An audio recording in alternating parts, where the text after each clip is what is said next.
The War of the Spider.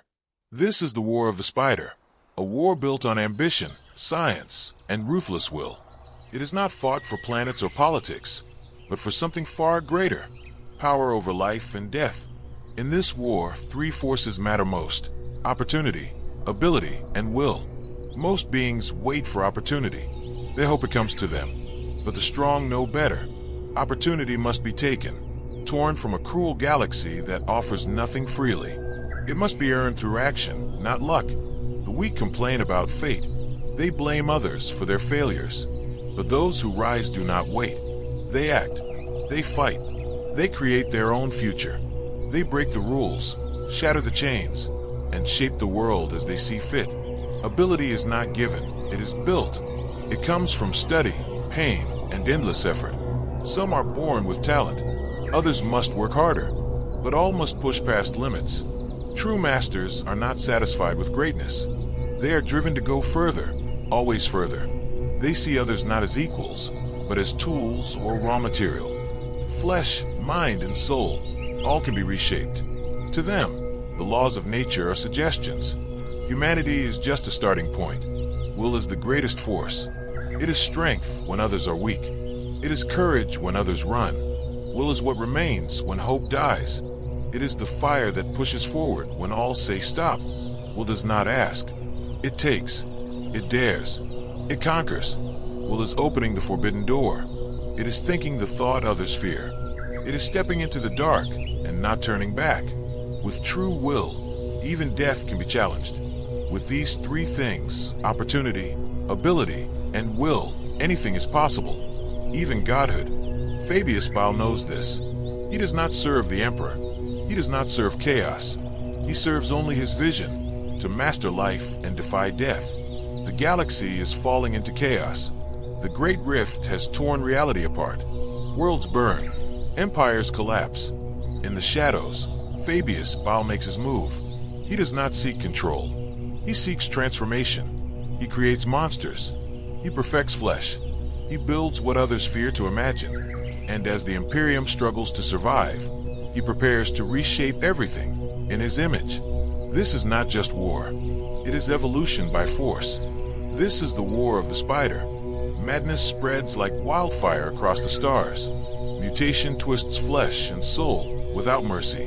Across 1,000 battlefronts, the armies of the Imperium fight against impossible horrors, clinging to survival by blood and will alone. Chaos rises unchecked. Nowhere is its corruption more intense than near the heart of the storm. Cadia once stood as the bastion of the Imperium, an unbreakable fortress world guarding the Cadian Gate. For centuries, it held the tides of darkness at bay. But nothing lasts forever.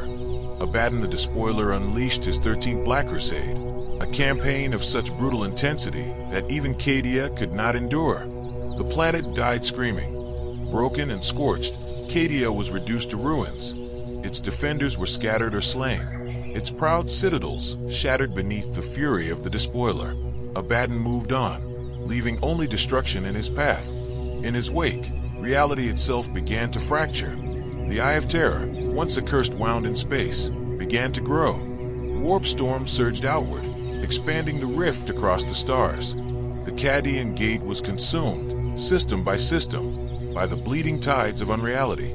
Each day, the warp spreads further, a red tide of psychic collapse, madness, and plague.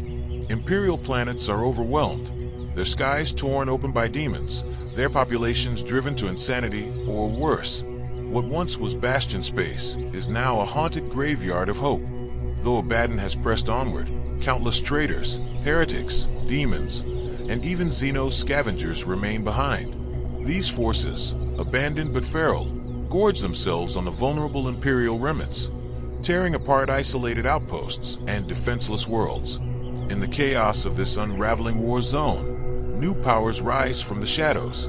Among them walks one of the most feared and abominable figures in the galaxy, Fabius Bile. The spider emerges once more.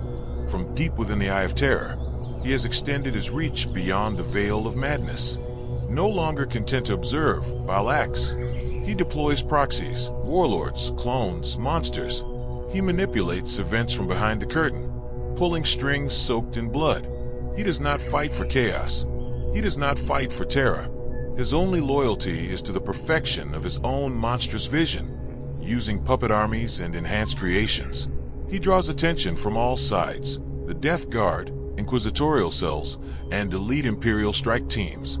Each is lured by purpose, pride, or vengeance. None truly understand the trap they now enter. Bile is not at war. He is at work. What he seeks is not conquest, it is harvest.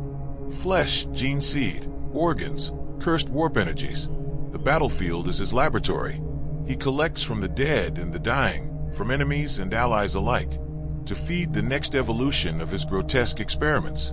The war zone becomes a crucible of his design. Under fire and in agony, his enemies become resources. Their screams become data. Their mutations become ingredients. The Death Guard brings corrupted biology. The Imperium brings purified gene lines. The warp itself offers unstable, impossible energies. From this chaos, Bile will craft something new, something beyond post-human, something godlike. None can predict his end goal.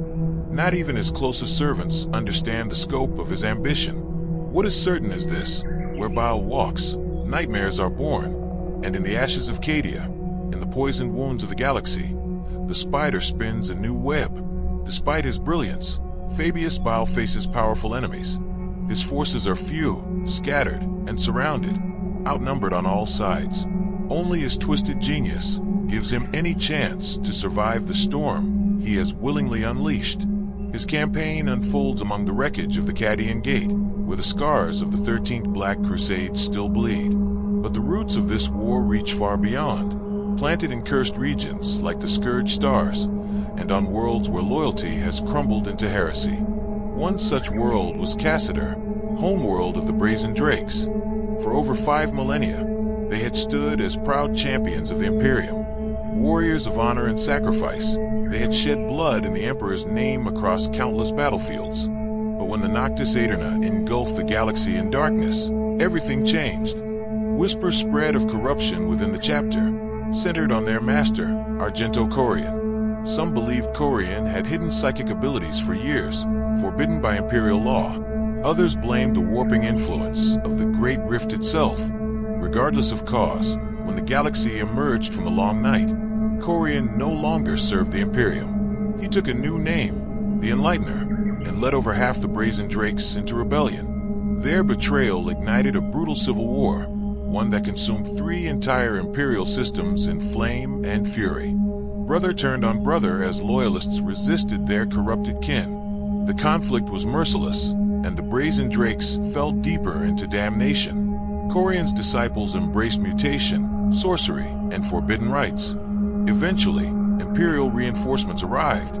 Among them, a Torchbearer task force, agents of the Primaris Project, bringing advanced gene tech to the ailing chapter. But the offer came too late. The Brazen Drakes were too far gone. After a final, catastrophic battle, the traitors were scattered. The Enlightener fled into the depths of space, with only a few of his twisted warriors surviving. They escaped through the Nachmund Gauntlet, seeking sanctuary in the lawless stars beyond Imperial control. In the aftermath, the Torchbearer fleet made a grim decision. Led by Shield Captain Atal Tivr of the Adeptus Custodes, they destroyed the genetic materials they had brought. They then executed the surviving Grey Shields of the chapter, warriors created to reinforce the Brazen Drakes. Tivr feared that the taint of heresy ran too deep in their blood. He chose eradication over risk. It was an uncompromising act that stunned even his own allies. But Tivr did not stop there. Swearing a personal oath, he pledged to hunt Corian across the stars.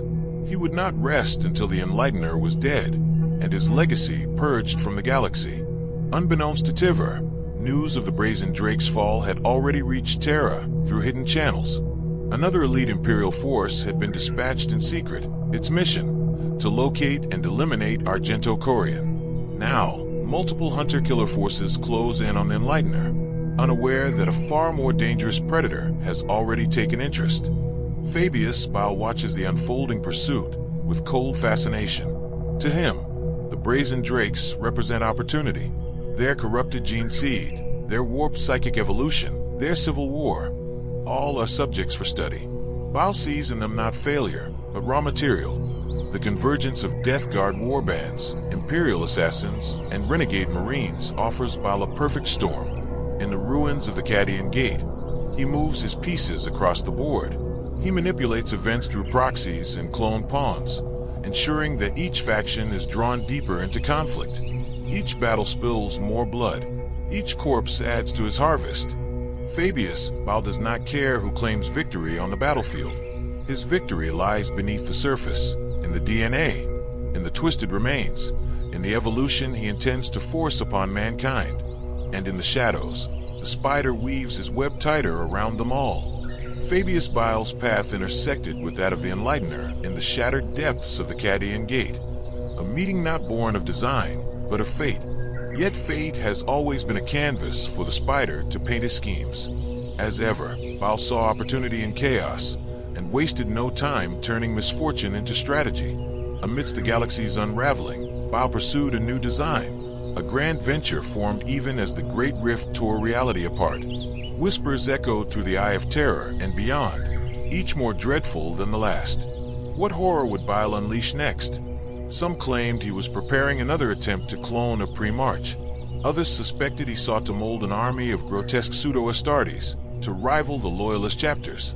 There were even rumors of a weapon so vile it could end Guilliman's second life in a single stroke. But Fabius Bile spoke no truths. His inner circle remained blind to his true intent. He moved with precision through the decaying realms of Imperium Nihilus, his purpose hidden, his ambition unspoken. That ambition first revealed itself through theft, the stealing of a sacred artifact long held by the Death Guard. This relic, known as the Ark Cornu Contagious, had once been a gift from the great unclean one Rodigus, bestowed upon Typhus in a moment of pestilent favor. The Ark was a living disease, a relic of living filth. Its vaporous aura unleashed a regenerative curse upon those it touched. To the Death Guard, whose corrupted biology thrived on rot and decay, it was a divine blessing. Wounds closed in seconds. Flesh reknit itself faster than any weapon could break it apart. It was the perfect companion to the walking plague engines of Nurgle's faithful. But for any outside the Death Guard, the Ark was an abomination. It twisted tissue into cancerous mass, boiled blood into bile, and reshaped bone into wet, boneless pulp. Even the most resilient warriors devolved into monstrous heaps of churning blubber and pus. What Bile intended to do with such a revolting artifact was a mystery, a secret held tightly behind his ever-smiling facade. Nevertheless, he assembled a fragile alliance of renegade war bands and plunged into the Scourge Stars, where the Ark was held. The assault was brutal. Betrayal and madness plagued the campaign. Many of Bile's allies died screaming, torn apart by demons or lost to the Ark's effluvia before the mission even neared completion. Still, he emerged victorious. With the Ark sealed inside a powerful stasis field, he escaped, though barely. Only a handful of his followers survived, and his name was now cursed among Death Guard circles. Typhus, champion of Nurgle, would not forgive the theft. With plague fleets burning behind him, he gave chase across the stars. Fabius Bile fled, not to his sanctum within the Eye of Terror, but through the perilous warp storms of the Imperium Nihilus. He dared not lead Typhus directly to his hidden laboratories, lest all his creations be annihilated in retribution. Instead, he searched for new shields, new pawns who could slow or mislead his pursuers. Allies were needed, disposable, fierce, and easily manipulated, and in the Enlightener and his corrupted brazen drakes, Bile saw perfect tools. They too were outcasts, hunted by imperial vengeance, their gene seed tainted, their cause abandoned, their survival hanging by a thread. But their strength, their bitterness, and their fall made them ripe for exploitation. Bile offered alliance, cloaked in mutual interest. The Enlightener saw salvation, not subjugation. Together, they would draw Typhus into a maze of shadow wars, false fronts, and living traps. As war engulfed the region once more, Bile spun his web, thicker, darker, more venomous than ever before. And at its center, the spider waited. He held the Ark, the keys to genetic apocalypse, and a battlefield seeded with prey on all sides.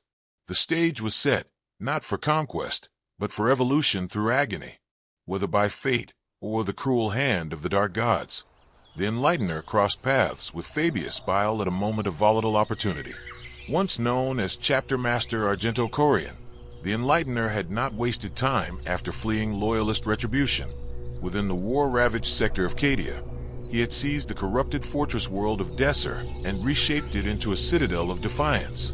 There, he reforged the remnants of the Brazen Drakes into a new war band, fanatical, ruthless, and now bearing a new name, the Shriven. The Shriven pledged themselves to the Black Legion, basking in the distant shadow of Abaddon the Despoiler.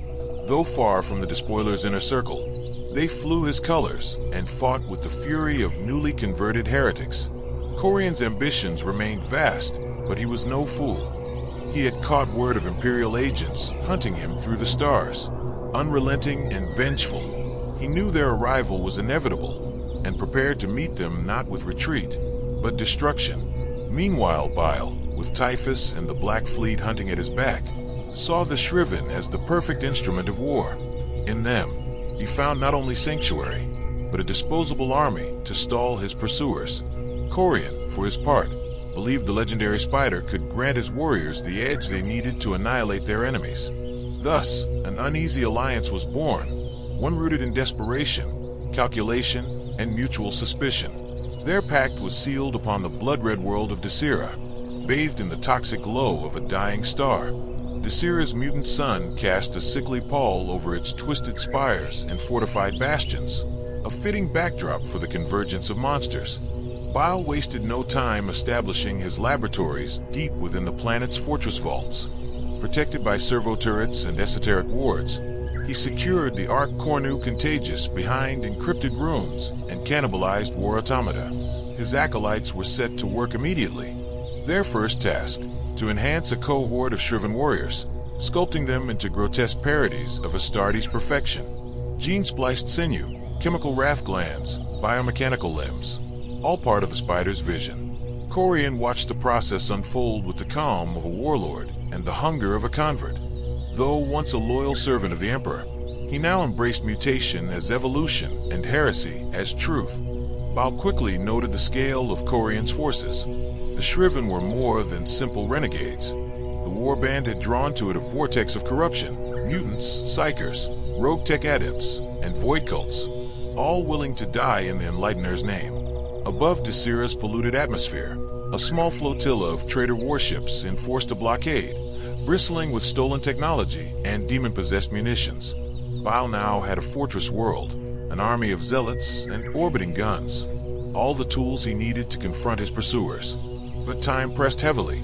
Typhus and the Plague Fleet closed in, unstoppable in their hunger for vengeance. The spider worked feverishly, conducting surgeries himself, perfecting grafts, tailoring abominations for war. At first, Corian remained preoccupied with the approaching Imperial strike force rumored to be tracking him. But that focus shifted when he learned the true magnitude of the Death Guard force on Bile's trail. Typhus was not a mere captain of Nurgle. He was the herald of the Plague God, a scythe that reaped civilizations in a single breath. The armies he led were not soldiers. They were rot-given form, decay made manifest. Corian, ever the strategist, did not waste his wrath. He saw the necessity of action. He understood that if Bile fell, so too would the Shriven. Bile, sensing the shift in Corian's focus, pressed harder. He whispered of battles to come, of possibilities unlocked by genetic convergence, and of horrors that could be unleashed only if the Alliance held. Together, they prepared Desira for war. Demonic engines were unearthed. Warp-choked artillery was mounted on the walls. Blasphemous rites were performed in the heart of the fortress. The Shriven readied themselves to face not only the hated Imperium, but the festering nightmare of the Death Guard. And as Typhus neared, the stage was set for a confrontation of titanic scale. Corian's strength had grown, his body enhanced beyond Astartes, norms by the dark alchemy of Fabius Bile.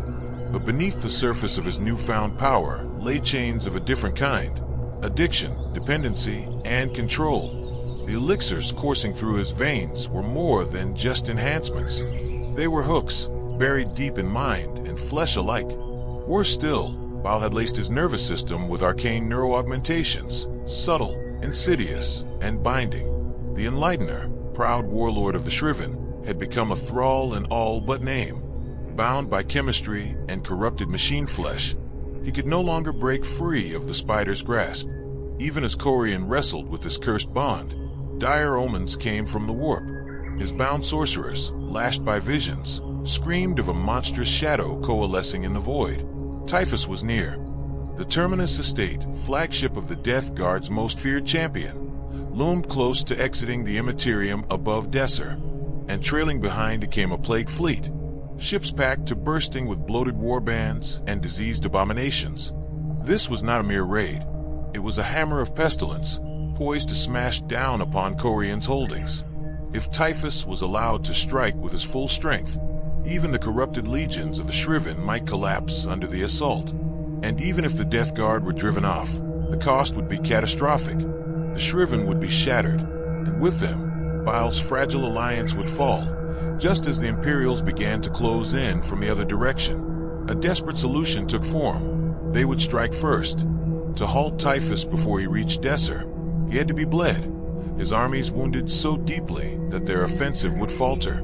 The plan was clear: lure him into hostile terrain and slaughter his vanguard before he reached full momentum. Corian proposed the battleground, Limaxis, a dead world, drifting in the same system as Desser. Limaxis was wrapped in choking clouds and ravaged by ancient devastation. Its former cities were drowned, its population long lost beneath rising seas and poisoned air. Only one landmass remained above the tide, a grotesque landscape of crumbling hive towers and rotting industrial fortresses. This was the Drowning Wastes, a realm of corrosion, decay, and submerged nightmares. It was a battlefield more suited to horror than strategy, especially against foes who wielded disease as a weapon. Still, options were few, and time was a blade pressed to the throat. Bile and Corian agreed.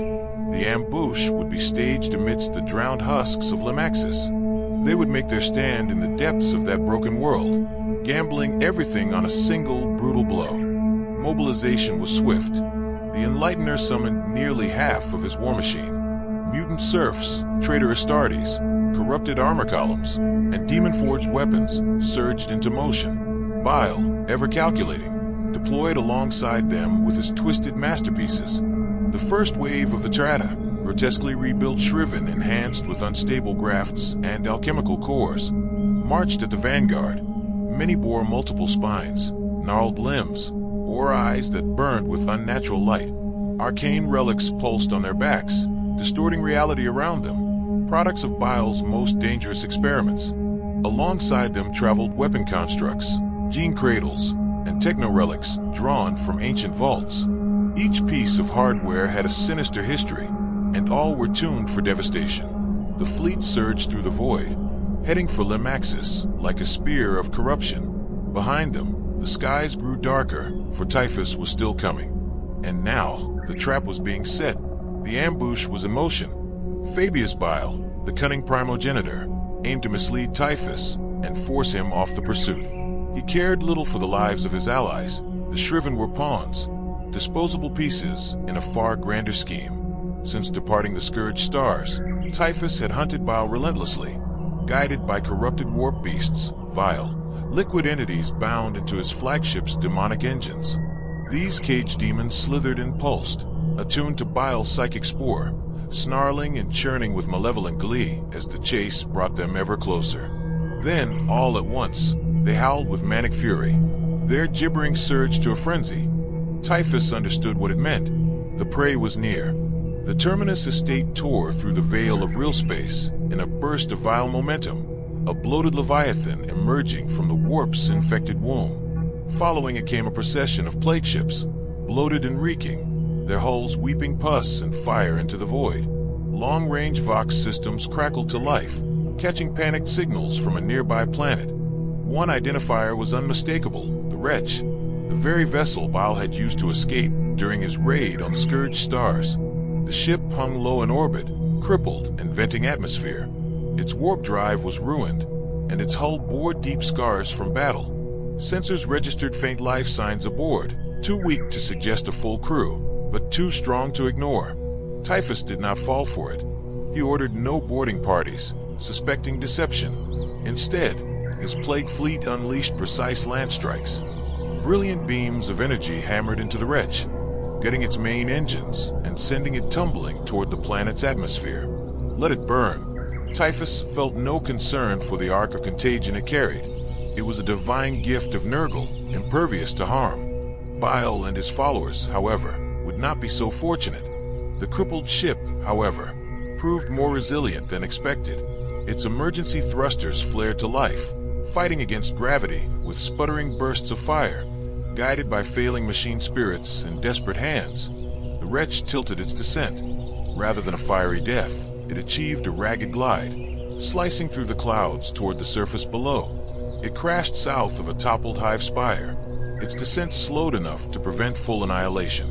Wreckage scattered across the marshlands, the hull half-submerged in oily waters and overgrown vines. Whatever survived inside now rested in the drowning wastes, awaiting the next act of this unfolding war. Typhus would not delay. The hunt had reached its climax, and the dead world would soon become a slaughterhouse. The crash was brutal. The wretch split in two, its shattered hull and twisted machinery scattered across miles of swampy terrain. Typhus remained unmoved. Without hesitation, he ordered his fleet to hold position in orbit, preparing to launch a massive ground assault. His prize was clear: recover the Ark and capture or kill Bile, if possible. Rust-covered landing craft and attack shuttles descended through Lamaxus's thick, poisoned atmosphere. Trails of toxic exhaust and corrupting plague spores spilled behind them, tainting the air. One after another, the vessels touched down in the shallow, fetid waters, spreading slick layers of foul sludge across the surface. From their holds emerged writhing clouds of buzzing plague flies and hulking figures. Plague marines, twisted cultists, and grotesque demon engines poured onto the swamp. Plague-burst crawlers churned through the muck, spraying filthy mud as their treads sank deep in the quagmire. Typhus's most loyal lieutenants led the forces forward, wading through the mire to secure strategic patches of firmer ground surrounding the wreckage. Meanwhile, Typhus himself strode with a squad of Blightlord Terminators into the wreck, tracking faint energy signatures believed to mark the hidden Ark's location. Frustration mounted as, instead of the coveted artifact, they found only a ragtag group of half-dead slave clones and an enormous, ominous device. Before anyone could react, the bomb detonated with terrifying force, sending shockwaves rolling across the swamp and showering the area in fiery debris. Chaos erupted among the Death Guard ranks, but the assault had only just begun. As the echoes of the explosion faded, distress signals crackled through the traitor fleet's Voxnet. From the shadows of Bile-stolen and modified Ekamerite night shields, Shriven warships emerged, cutting through the surprised plague fleet with deadly precision. The void around Lamaxus exploded with flickers of lance fire and blazing volleys. The Black Legion's battle cries echoed as their warships unleashed devastating broadsides against the plague-ridden enemy. The Lamentation, one of Typhus's key plague carriers, was shattered utterly. Its flaming remains streaked across Lamaxus's dark skies, a blazing testament to the ferocity of the ambush. The tainted gift and the corrupted blade were left shattered and broken, battered beyond repair. Realizing their position had become hopeless, the last 3 untouched plague ships tore away from orbit, launching a desperate retreat. They fled into the void, intent on regrouping and mounting a fierce counteroffensive. From the launch bays of the Shriven cruisers, Dreadclaw drop pods and armored gunships streaked downward, carrying Bile, Okorian, and their loyal followers into the heart of battle. Meanwhile, elite squads of Trata, warriors who had touched down the day before, advanced under the protective veil of sorcerous concealment, launching a sudden, brutal assault on the Death Guard. The air was filled with the thunderous roar of bolters and the deafening boom of heavy artillery echoing across the fetid marshlands. Death Guard warriors twisted and convulsed as their bodies betrayed them, rupturing and spewing boiling ichor in violent spasms. Dreadclaw pods crashed through the swamp, sending massive plumes of murky water skyward. Black Legion infantry poured out, unloading with brutal close-range fire before charging forward, chains words roaring as they tore into the enemy lines. Hovering above the fray on the ramp of his transport, the Enlightener radiated a furious psychic storm. Beams of crackling warp energy shot from his blazing eyes, lashing out at foes caught in his sight. Nearby, Bile shadowed his warlord closely, his clipped commands directing waves of altered warriors to hunt down and crush any Death Guard attempting to break through. The Death Guard lines tightened and shrank, retreating like wounded creatures into defensible positions. Plague cultists fell in swarms, relentlessly pushed into the crossfire to buy precious moments for their leaders to organize a fighting withdrawal. Using the wreckage of the wretch as a shield, Typhus's forces dug in deep, continuing their barrage with grim determination. While others might have faltered under the shriven onslaught, the Death Guard stood firm, their infamous stubbornness shining through as they fought tooth and nail to hold their ground. Their unwavering faith was soon rewarded as a terrible, droning hum filled the air, heralding the arrival of demonic insect swarms from the destroyer hive. Emerging from the blazing wreckage, Typhus led his surviving Blightlord Terminators, battered but unbroken from the heart of destruction. Charred and wounded, yet resolute, the Traveler rallied a formidable formation of demon engines around him. With brutal force, he launched a fierce spearhead assault that slaughtered over 24 Strata warriors, effectively halting the Black Legion's advance and forcing them to regroup. While the enemy continued to harass his forces with relentless fire and probed for vulnerabilities, Typhus summoned the arcane might of a slave sorcerer to reach out to his plateship commanders orbiting above. The grim tidings he received breathed new strength into the Death Guard, allowing them to reorganize their battered ranks. The plague ship's Filthmonger, Vermian Curse, and Leper's Blood had pushed the shriven cruisers back, crippling both the Hand of Darkness and the Blooded Talon in fierce engagements. Typhus's captains eagerly sought permission to press their advantage and crush the diminished shriven fleet. Instead, Typhus ordered the least damaged of his former blockade ships to maintain control of the shriven-crafted bay. Meanwhile, the moribund and rancid blade descended low into Lamaxus's atmosphere, unleashing precise and relentless bombardments upon the enemy below. Lance beams and plague bombs screamed down, igniting devastating firestorms that engulfed the outermost shriven support units. Encircled by the withering patterns of deadly fire, Bile and his forces found themselves trapped between the crushing explosions behind them and the relentless Death Guard guns bearing down ahead. Even more perilous, fresh waves of Death Guard reinforcements landed amid roaring flames to the north, southeast, and southwest of the crash site.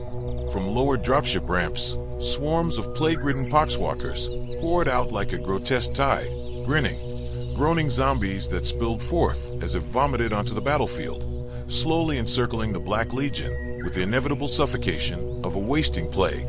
It seemed the ambushers had become ensnared in their own deadly snare. Yet the Lamaxus offensive had never been intended as a final, desperate stand. Bile and Corian had carefully prepared contingency plans to meet this grim turning of events. Vox transmissions flickered rapidly northward, signaling the path to freedom for the renegade Thunderhawks of the Brazen Drake and an ancient Emperor's Children's Storm Bird lurking in the shadows of a rusted Imperial hangar.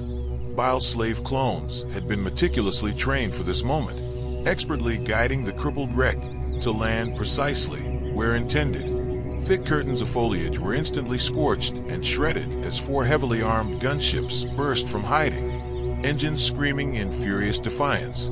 Their assault tore through the Death Guard's northernmost landing zone, heading straight for the towering remains of a submerged hablock, ominously designated the Black Legion's extraction point.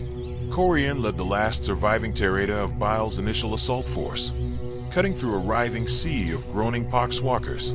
Post-human warriors fell one after another, dragged under by relentless waves of undead. Their armor was stripped piece by piece, their optic lenses shattered and cold. Probing fingers reached into their exposed eye sockets in a grotesque mockery of life. Still, Bile's enhanced soldiers fought with savage fury, tearing and crushing forward, while Corian unleashed psychic blasts that incinerated vast swathes of the undead plague hordes. Together, they carved a bloody path to the crumbling Habstack. Bile himself led the final push up the creeper-choked stairways, the first to reach the lowered boarding ramp of his waiting Stormbird. Meanwhile, Typhus stood waist-deep in the murky swamp water, eyes fixed bitterly on the gunships streaking into the stormy sky. A rancid wave of frustration and anger churned in his gut. Bile had slipped through his grasp. The Ark remained lost to him. Worse yet, the spider's trap was now clear. Surveying the devastation around him, Typhus could not deny the heavy toll Bile and his ragtag forces had inflicted upon the Death Guard. The cost of this ambush was far greater than he had anticipated. Too reckless, too brash, Typhus muttered under his breath, his voice laced with contempt. His Blightlord Terminators watched silently, their expressions unreadable as he called over Fluxley. The slave sorcerer shuffled forward, eyes dull yet flickering with a weary glow beneath a ragged cowl.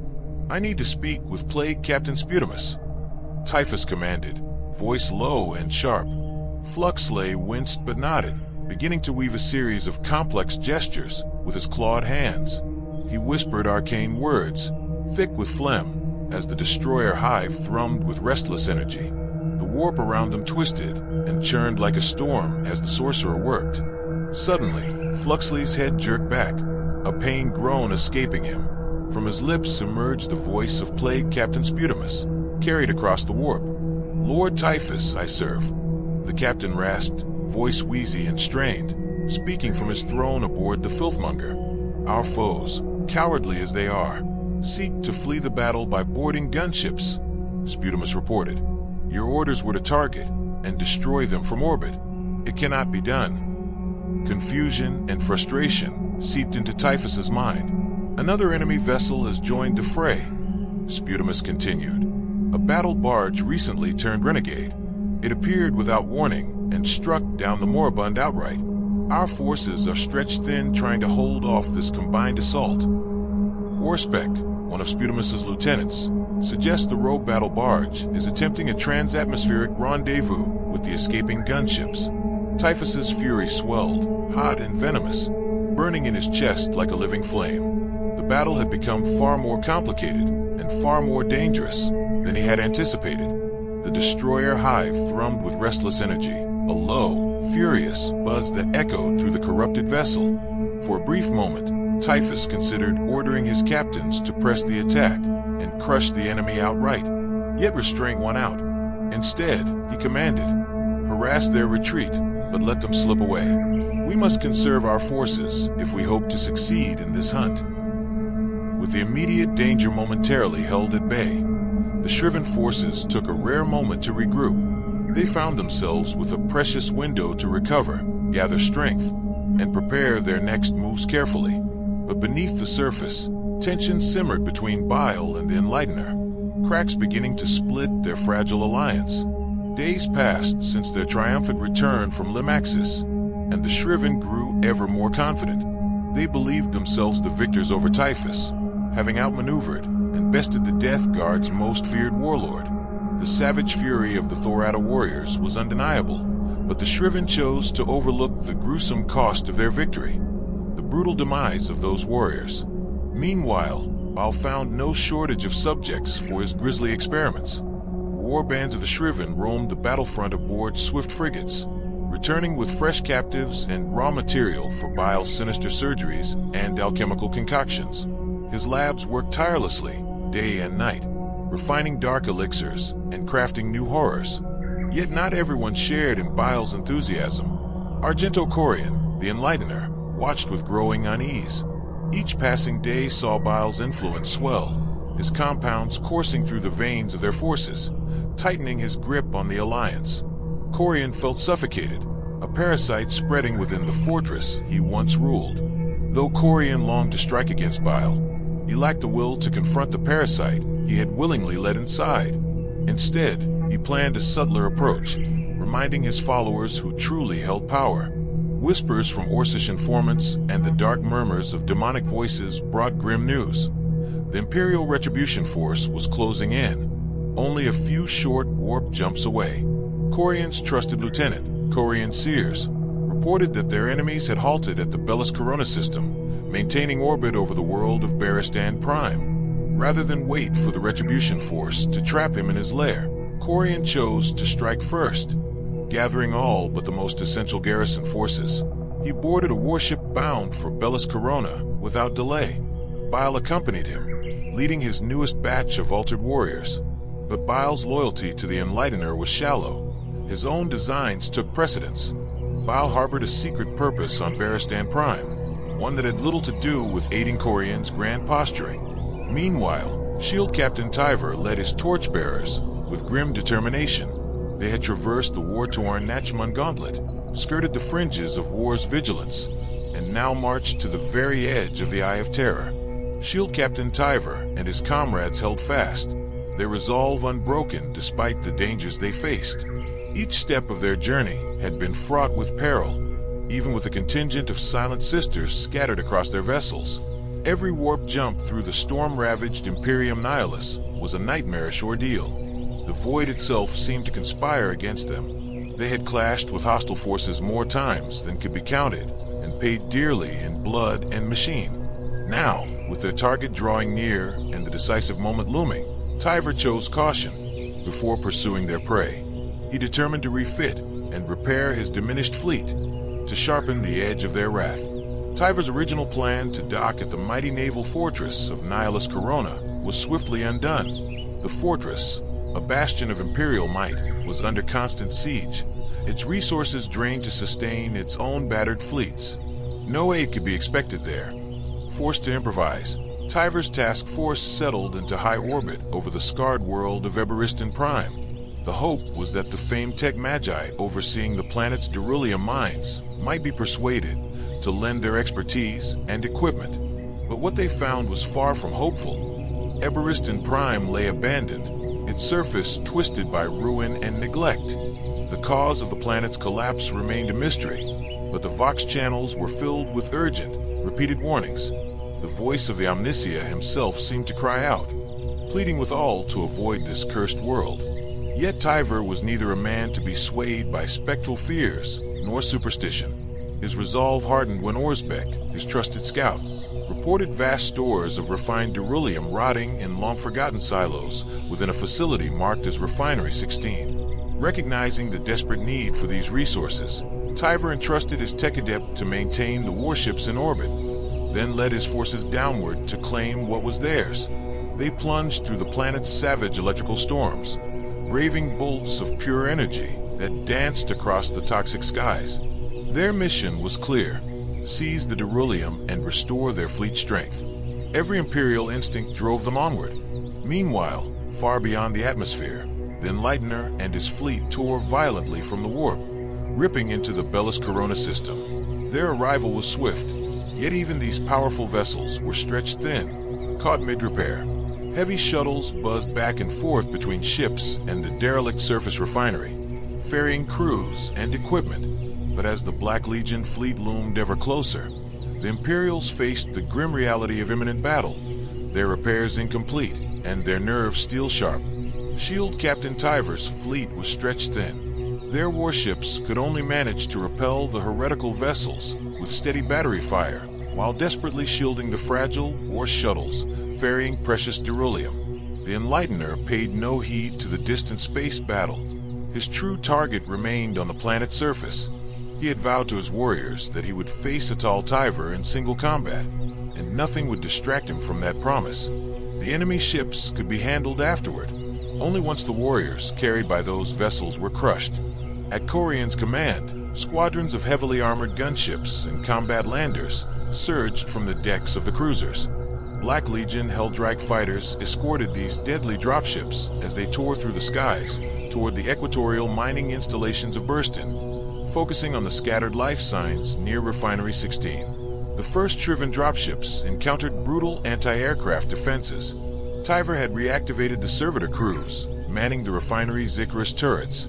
These ancient weapons spun their barrels into position, unleashing waves of flak that shredded the descending enemy craft.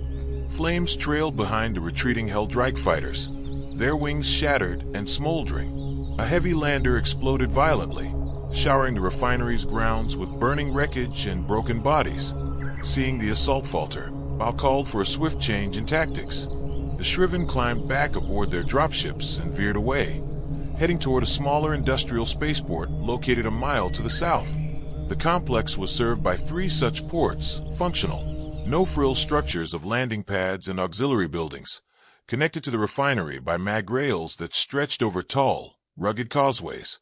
Shield Captain Tyver had deployed squads of custodians to defend each landing zone. Despite their valor, the custodians' defense quickly proved futile. Waves of incoming dropships rained relentless fire, hammering through the custodians' ranks.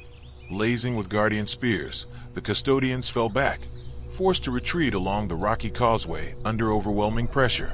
Corian and his Shriven pursued relentlessly, pressing their advantage with brutal precision. Bile hung back for the moment, gathering a significant force of Torata warriors before cautiously following the Enlightener. This patience paid off. Midway along the causeway, a sudden ambush awaited them. A squad of Virtus Praetors surged from cover, using the rocky terrain to conceal their approach. With engines roaring, they burst into the Shriven's path and unleashed a devastating missile barrage. The shrieking warheads tore through the sky, forcing the Shriven to scatter and reevaluate their advance. The battle for Refinery 16 and the surrounding ports was far from over, and the ground itself seemed ready to erupt with deadly surprises. As the custodians retreated, they suddenly wheeled around and unleashed a hailstorm of fire. Bolter rounds and explosive shells tore through the advancing heretic Astartes, ripping them apart in violent bursts. One Shriven Predator tank erupted in a fiery explosion, its burning wreckage spiraling wildly through the storm-swept sky. The cries of the Enlightener's fury echoed across the thunder-charged plains below. The very air seemed to pulse with latent power as the altered sorcerer summoned a tempest of psychic energy. Waves of raw warp force surged down the rocky causeway, overwhelming even the revered aegis of the Emperor. The blast threw 3 custodians violently from the walkway's edge, while 2 Dawn Eagle jet bikes careened out of control, smashing into the unforgiving stone with shattering force. Once more, the battered Imperial forces pulled back, regrouping under withering pressure. The Shriven pressed forward without hesitation, their relentless assault a grim dance of death. Bile stayed behind the main wave, his cold gaze fixed on Corian and his elite warriors as they pressed onward toward the railhead, nestled in the looming shadows of the refinery's towering structures.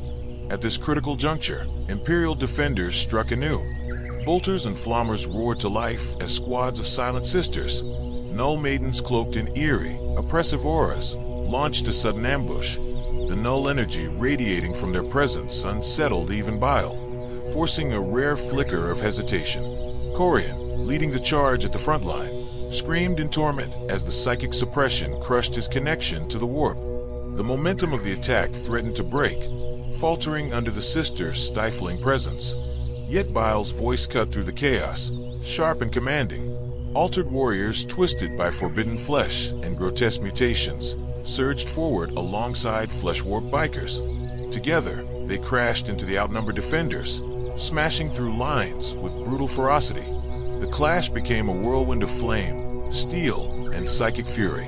The refinery's shadowed battleground was soaked with the fire of bolters and the cries of the dying. Both sides fought with desperate tenacity, knowing that the control of Refinery 16 would decide more than just this battle. It would shape the fate of the entire campaign.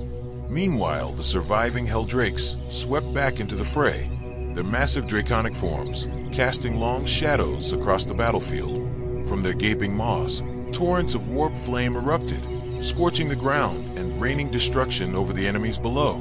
The Imperial forces executed a disciplined withdrawal, leaving behind scorched and bullpocked bodies as they regrouped in formation. The Enlightener came to a halt at the rocky plateau that formed the refinery's core, having established a precarious foothold only through Bile's quick reactions and ruthless cunning.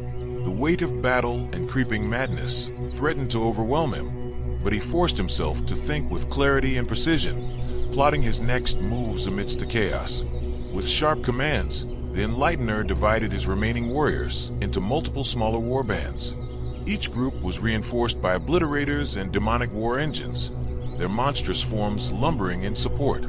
Leading the way were squads transported in Rhino APCs, alert and scanning for traps as the Shriven advanced cautiously through the wreckage. Scans showed the bulk of their enemies massed near the colossal macro silos at the refinery's heart. Undeterred, the Shriven pushed forward through a maze of rusted pipes, creaking cranes, and derelict buildings, their grim determination unyielding despite the treacherous terrain. Bile, however, detached from the main force, taking a smaller contingent with him. Corian welcomed the separation, only warning Bile to avoid interfering with his own maneuvers. For Bile, this split was an opportunity, a rare chance to gather precious specimens for his dark experiments.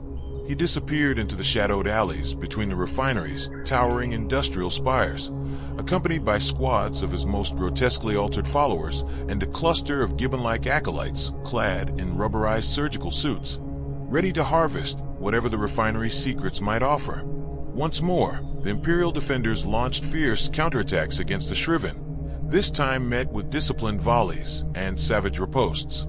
The battle-hardened heretics pushed back with brutal efficiency, forcing even the elite Adeptus Custodes to withdraw under relentless assault. At last, Corian pushed forward, leading the Shriven deep into the heart of the refinery's central processing yard. Psychic fire roared in blinding storms around them, casting eerie shadows over twisted metal and shattered machinery.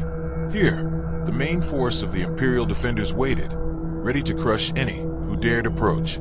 Had the Enlightener been in full control of his mind, such a suicidal assault might have been reconsidered. Shield Captain Tyver stood firm, rallying a powerful assembly of Adeptus Custodes and Null Maidens. Ancient Contemptor dreadnoughts ground forward, their heavy steps shaking the earth, while land raiders lumbered ominously into battle lines. Despite their strength, the effects of Bile's horrific surgeries had warped the Enlightener and many of his warriors, turning fury into reckless madness. Driven by a frenzied bloodlust they could no longer contain, the Shriven charged without hesitation. The battlefield erupted into a savage clash of blades, bolter fire, and psychic explosions. Amidst the chaos, a dark figure crouched motionless high above, concealed among the rusted catwalks of a towering macro silo. Silent as death, it waited with a long, lethal rifle cradled in its hands.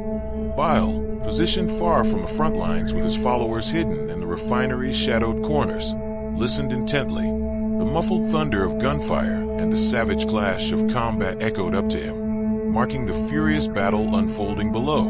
Having circled the refinery, Bile and his retinue reached a narrow causeway linking to a separate spaceport complex. Exactly as anticipated, a lone custodian warden and a depleted squad of Null Maidens held watch there. They stood vigilant, their eyes burning with the desire to join the fray. Yet duty bound them to guard the servitors. These heavy servitors labored tirelessly, hauling refined duralium from rusted silos into mag carriages. The precious cargo was then transported toward the shuttles docked at the spaceport, ready to ferry supplies and reinforcements. The tension in the air thickened as both sides prepared for what might be the decisive confrontation. Bile unleashed his twisted tirada upon the enemy with savage delight. His mutated warriors surged forward in a frenzy, their battle cries wild and unhinged. Bullets and blades tore through their flesh, yet they pressed on without hesitation, shrugging off wounds that would fell ordinary soldiers. Limbs twisted grotesquely, and heads spun away under brutal blows as the Imperial Custodes and Null Maidens fought desperately. But Bile's followers cared little for pain or death. Their bloodshot eyes blazed with unnatural fervor as their foul appendages lashed out, not to kill outright, but to cripple and overwhelm. Their goal was to disable, weaken, and drag their foes down into the dirt. Amidst the chaos, Bile advanced with deliberate steps, tapping his rod of torment against the ground like a sinister metronome. Each strike of his Zyklos's needler was precise, targeting exposed joints in armor and patches of vulnerable flesh with lethal accuracy. The weapon hissed like a serpent, firing dart after dart, each imbued with powerful paralytic toxins brewed in Bile's dark laboratories. As each enemy fell, Bile's warped acolytes descended upon the stricken warriors, hauling them away into shadowed alleys and ruined corridors. Only when his harvest was complete did the spider-like master retreat, leading the remainder of his altered forces back to Corian's side. He arrived just as the Shriven were nearing their breaking point, battered and teetering on the edge of collapse. But the Enlightener himself hovered amidst a corona of flickering witch fire, eyes burning fiercely and hands extended. His arcane power forced Shield Captain Tyver to his knees, very air around them crackling with deadly energy. Then, the sharp crack of a high-powered sniper rifle shattered the roar of battle. Corian twisted violently in midair as blood erupted from the side of his skull. His witchfire flickered and died instantly, and his lifeless body plummeted heavily to the ground below. That single shot broke the spirit of the assault. The Imperial forces rallied, driving the Shriven into a chaotic retreat. Only the hardened discipline and sheer ferocity of the Shriven's warriors allowed them to fall back in fighting formation, escaping toward their waiting dropcraft with what remained of their strength. Amidst the swirling chaos and the stench of blood, Bile's twisted Terrata carried the convulsing form of Argento Corian away from the battlefield. With ruthless efficiency, Bile cut down any loyalist who dared block their retreat, a cruel grin stretching across his face. The unraveling web was unfolding exactly as he had spun it. The shattered remnants of the Shriven withdrew to the fortress world of Tysur, taking refuge behind towering battlements and ancient gun emplacements. With the Enlightener seemingly dead, his once loyal followers now looked to Bile as their new master. The Spider's influence tightened like a noose around them. The warband was his, bound by dark allegiance forged in blood and terror. But peril loomed closer with every passing day. Shriven seers wailed in despair, foretelling not one but two terrible enemies marching steadily toward them. Fear gnawed at the edges of their resolve. Some among the warriors begged Bile for aid against these encroaching threats, desperate for salvation. Others muttered bitter curses, claiming the Spider's twisted schemes had already gone far enough. Yet Bile regarded it all with cold satisfaction. Though Corian's fall on Burston had been unplanned, it played perfectly into his grand design. Behind the sealed doors of his laboratory, Bile had made monstrous progress, twisting flesh and machine in ways few dared imagine. Now, his thoughts turned to escape and conquest beyond this desolate world. Gathering the Shriven within the grand throne room once held by the Enlightener, Bile addressed his captive audience. He spoke with venomous conviction of his burning desire to crush the invaders, both the pestilent Death Guard and the arrogant corpse-worshipping enemies. Victory was within reach, he insisted, but only with the complete loyalty of the surviving Shriven. This demand ignited a furious tempest among the remnants of Argento Corian's chosen. Voices rose in bitter accusation, raging that their comrades had been deceived and led astray by the Spider's cruel manipulations. Trust shattered, alliances strained, and the fate of the warband hung by a thread as old wounds reopened amid the gathering storm. Bile was branded an opportunistic fiend, a vile ghoul who had brought ruin to Tysur. The death of the Enlightener was pinned squarely on his shoulders, and curses rained down from the surviving warriors. Yet the Spider only smiled coldly, signaling his surgeon acolytes to reveal his latest horrific creation. Argento Corian had been transformed beyond recognition. What remained of his mind, shattered by a bullet piercing his skull, had been cruelly removed by Bile's twisted hands. The towering figure that shuffled into the throne room was little more than a hollow shell, a monstrous mockery bearing the Enlightener's name. His eyes, swollen and bloodshot, burned from a face marred with harsh stitch lines, arcane scars, and embedded wires. His armor strained to contain the unnatural bulk of his flesh, swollen and twisted by unknown processes. Strange pipes and tubes hissed and gurgled, pumping bizarre fluids through his frame and metal plating alike. A fierce storm of raw psychic energy crackled violently around him, a terrifying aura of unleashed power.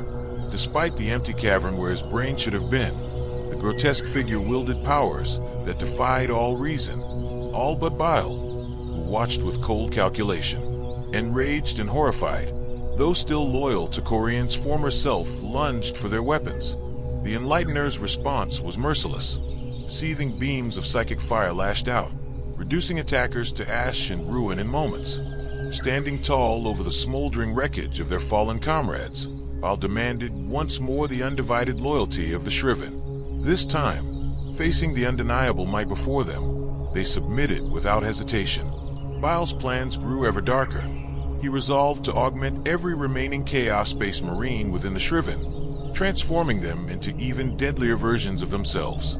He ordered all defenders to consolidate at Indicia's primary fortress, a massive bastion carved into the side of a jagged mountain. The fortress's outer defenses were to be destroyed and replaced with cruel traps, turning the surrounding terrain into a deadly gauntlet. Any enemy approaching would be forced into a narrow, brutal killing field where their survival chances would be slim at best. When the enemy finally launched their assault, the Enlightener and the Shriven were to hold fast within the fortress, drawing the invaders into a deadly vice before the ramparts. Only then would Bile unveil his ultimate weapon. Modified Helldrake gunships, their bodies warped and enhanced, would fly low over the battlefield, spewing thick neurotoxic fumes across the field. Bile promised his followers that they alone would remain unaffected by the deadly gas, while the Death Guard and Imperial forces would be driven mad with pain and confusion. This, he claimed, would shatter their enemy's will and turn the tide of the war in his favor, leaving nothing but destruction in its wake, as madness consumed their foes, turning enemies into frenzied killers tearing each other apart. Bile and the remnants of the Shriven seized the chance to escape. Boarding a swift frigate, they slipped away into the unpredictable currents of the warp, leaving chaos behind them. Frenzied and relentless preparations unfolded under Bile's command. Every system and defense within the primary bastion was reinforced and readied for the coming storm. By the time the plague ships of Typhus loomed ominously over Death's Sur, the fortress stood as a grim beacon of resistance. Typhus had not remained idle. Through ruthless raids on neighboring systems, he had scavenged resources and repaired his decaying vessels. His forces had grown far beyond the original Death Guard, now bolstered by cultists from 7 different worlds and a seemingly endless tide of poxwalkers, grotesque, shambling hordes bred for one purpose: destruction. His intent was clear. The Ark, the last bastion of the Shriven, was his target. Driven by plague and spite, Typhus sought both the destruction of his enemies and bitter revenge for past defeats. The remaining Shriven warships, relying on Bile's secretive night shields, attempted one final ambush against the Death Guard fleet. Yet Typhus had anticipated such a move. He deployed countless tracker entities throughout his forces, creatures attuned to the warp scent of the Shriven ships, leaving no corner of the battlefield unmonitored.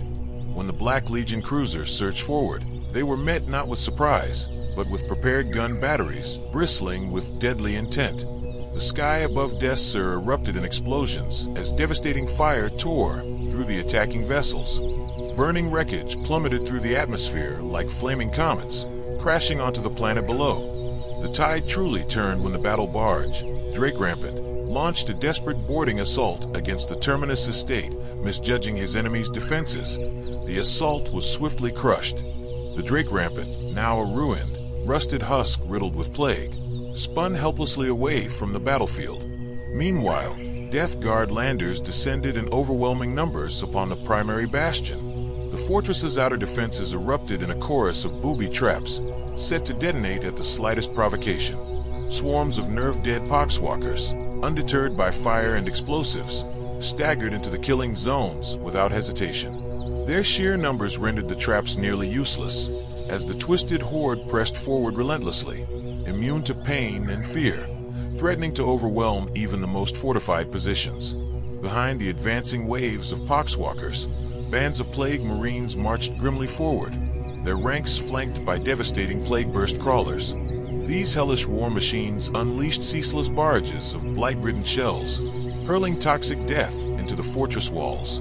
The bombardment shook the ground, carving wide, festering breaches in the once impenetrable defenses. From these rotten gaps, hordes of corrupted infantry poured in, eager to claim the fortress from within. But the Enlightener and his loyal Shriven met the invaders with ruthless ferocity.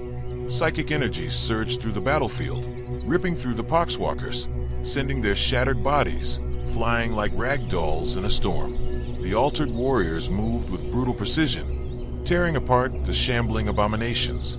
For every one of Bile's twisted creatures that fell, countless enemies were shredded in return, turning the breach into a slaughterhouse of flesh and bone. Yet the chaos below masked a darker threat. Within the fortress, unholy energies sparked and danced like venomous serpents. From these vile bursts emerged Typhus and his Terminator Guard, their faces hidden behind corrupted helms that glowed with sorcerous light. Their mission was clear: seize the Ark, and bring down Bile. The sorceress oracles inscribed within their helmets whispered the location of their quarry, guiding them with eerie certainty. Bile, aware of the incoming doom by the thunderous roar of servitor guns and the chilling cries of demonic sentinels, knew time was slipping away. He had poured every moment into his grim experiments, yet now feared his obsession had kept him tethered too long to his workbench. Surgeon acolytes hastily gathered his precious samples, loading biosarcophagi onto anti-grav racks for evacuation. But the shadow of typhus loomed ever closer, and without delay, escape seemed impossible. With a heavy heart, Bile unleashed his newest generation of altered warriors, the most twisted and dangerous of his creations born in Dacer's dark laboratories.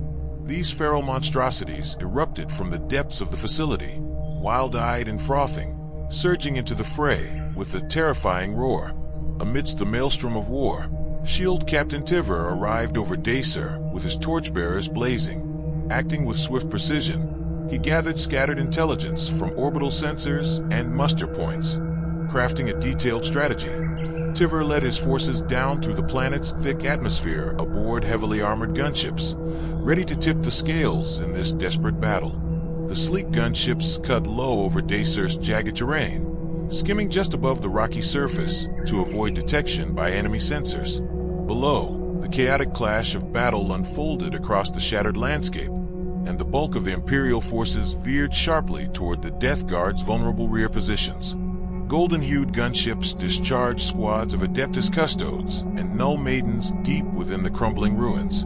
These elite warriors moved swiftly through shattered walls and rubble, targeting the demon engines, still relentlessly pounding the fortress's defenses. The clash was brutal as Custodes cleaved through the foul blight haulers, their weapons sparking with each vicious blow. Despite the ferocity of their assault, Imperial heroes fell under salvos of blight-tainted shells that exploded in bursts of pestilence. Yet, one after another, the massive plague-burst crawlers were torn down, their rusted hulls shredded and smoldering amidst the ruin. With the enemy's heavy guns silenced, the Custodes and Null Maidens advanced toward the breach. Their mission was clear: carve a path through the encroaching horde to reach the Enlightener, who still battled fiercely. Now freed from the threat of bombardment, the Enlightener grappled with the treacherous sorcerer who had turned against them. Above, two Imperial gunships approached, one of the upper casemates of the primary bastion. With a deafening roar, they blasted a jagged hole in the thick stone walls. Ramps dropped swiftly, and Shield Captain Tiver led two full squads of Alaris custodians into the fortress's shadowed corridors. Tiver knew the heretic well.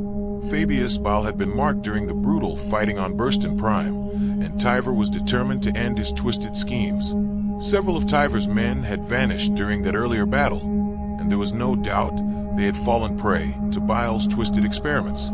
As the Shield Captain led his warriors deeper into the fortress, the distant echoes of gunfire guided them, and hope flickered that their lost comrades might yet be saved. Suddenly, Bile emerged from the depths of his laboratory, stepping directly into the crossfire. Typhus and his remaining Terminators exchanged furious volleys with Tiver and his custodians, their brutal firefight blocking Bile's desperate bid for escape.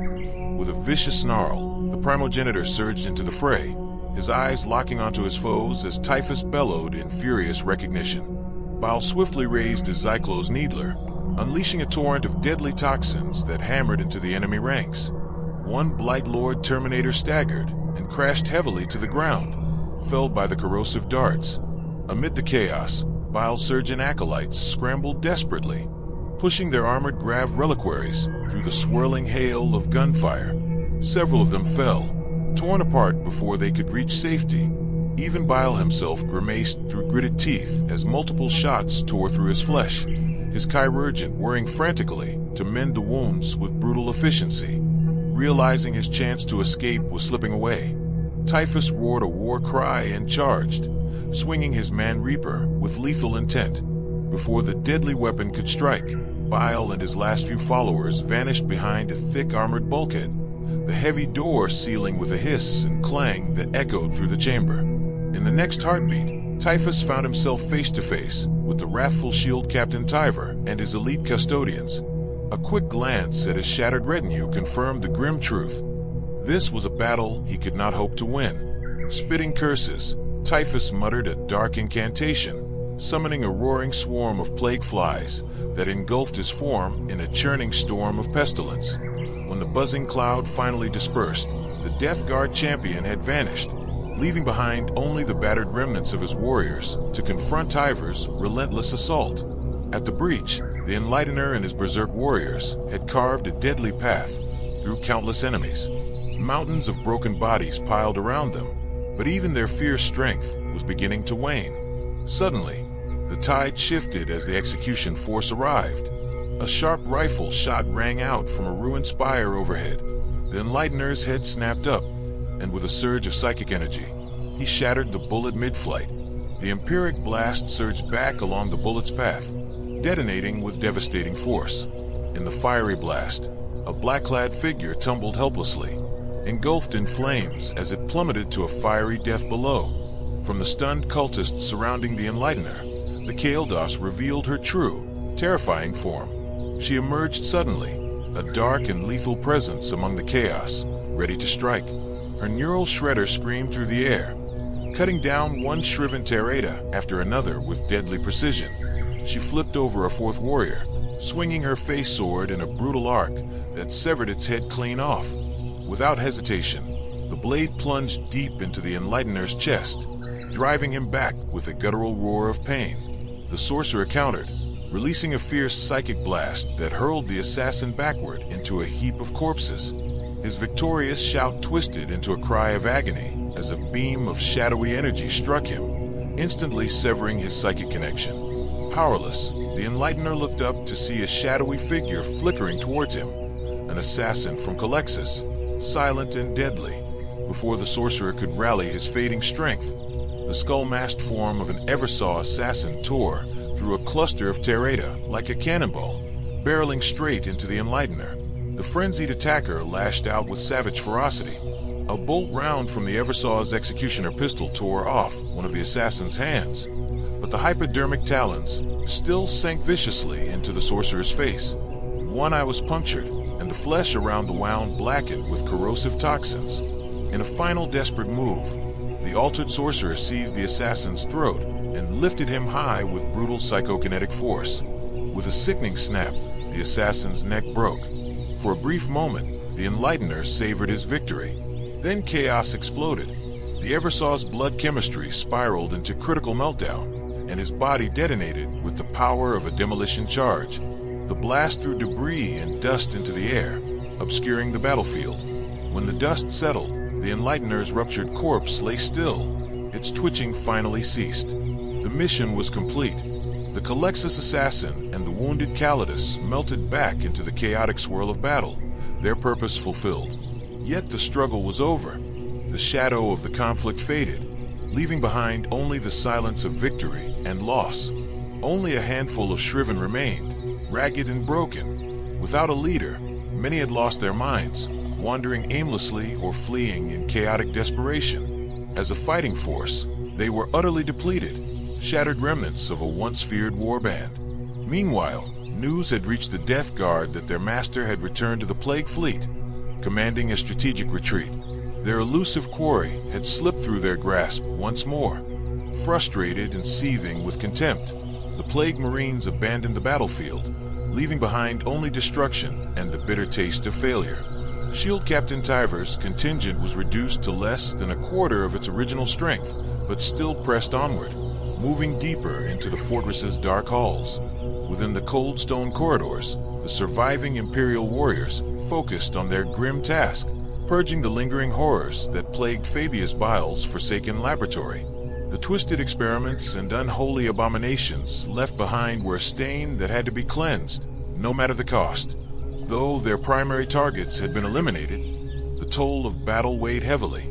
Tyver knew that the terrible truths uncovered in the heart of the fortress could not be hidden. His new mission was to ensure this knowledge reached the ears of Imperial command, warning them of the insidious threats that lurked within. With heavy hearts, the Loyalists gathered their fallen comrades, honoring their sacrifice in solemn silence. The gates of the fortress, known as the Cadian Gate, were left behind as the survivors withdrew, stepping away from the scene of carnage and despair. Fabius Bile, however, vanished into the shadows. His ship, a swift and elusive light frigate, slipped silently through the orbiting debris fields. As the last echoes of the Void War faded, the vessel slipped into warp, escaping before any pursuers could close in. The primogenitor had other plans. His next dark endeavors awaited him on Aurum, and he would not allow delay to hinder his work. The shadow of his presence loomed still, a lingering threat to those who dared stand against him.